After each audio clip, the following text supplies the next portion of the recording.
Hi, and welcome to HRS 5100, Introduction to Assistive Technology. I'm Carmen DeGiovane. This week, we're progressing on to Module 13, Enabling Manipulation with Low-Tech Assistive Devices. But before we talk about low-tech devices, I want to talk about something boring. I say boring because I figured that would get your attention. I want to talk about the Student Evaluation of Instruction, or SEIs.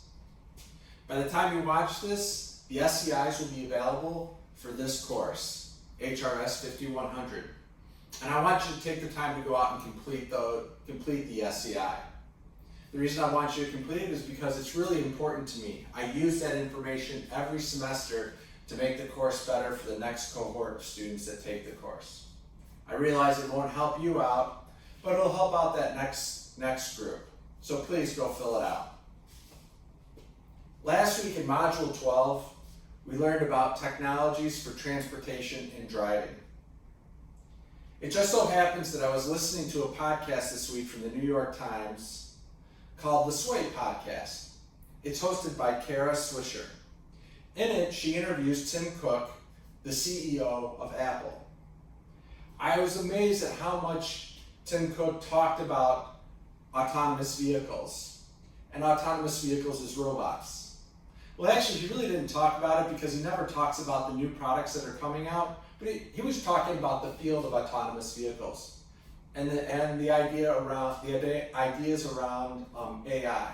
So I found it interesting. It'll be really intriguing to see where this field goes in the future and what's Apple's role in the field of autonomous vehicles. So I recommend checking out the podcast. In this week, Module 13, we learn about low-tech assistive technology that enables manipulation of the environment. I feel like we sometimes focus only on the high-tech stuff. So I really like this module because it focuses on the low-tech stuff. It embodies the idea of KISS. Keep it simple. Well, I like to say silly, but some people say stupid. So just keep it simple.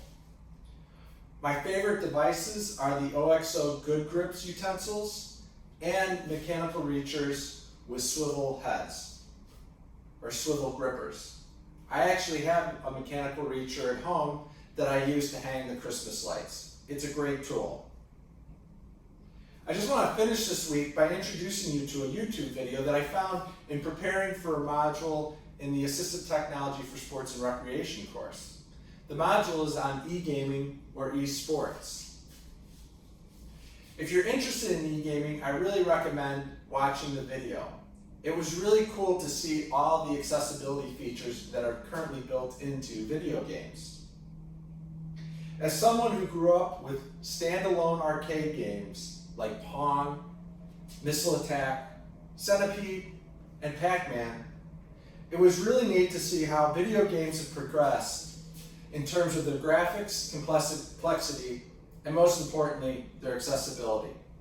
So check it out. As always, have a great week and complete those SEIs.